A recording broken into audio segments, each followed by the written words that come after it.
The objective of this lesson is to be able to use the round formula in Excel.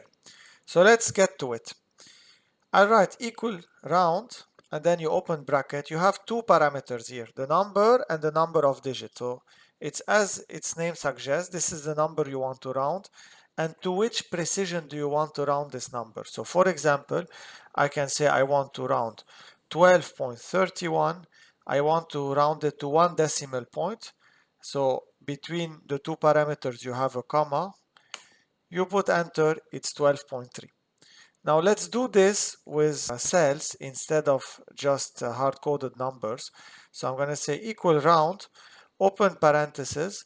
This is my number, and this is the number of digits. So this is 3 digits. So if you have this formula, it will stay the same. Now if you have here, it's the same number but 2 digits. So it's up to 68. Then if I do the same number with 1 digit, so again, I'm just dragging the formula, and it's taking automatically the numbers below. This is 0.7. Now 0 digit means I don't want any decimal point. Now what do I do if I want to go back? Again, I want to have up to the 4, then up to the 300. So I just, the same way I went forward with 1, 2, 3, I go backwards with -1, -2, -3, and so on.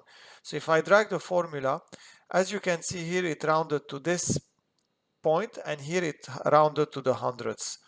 And this is how you use the round formula in Excel.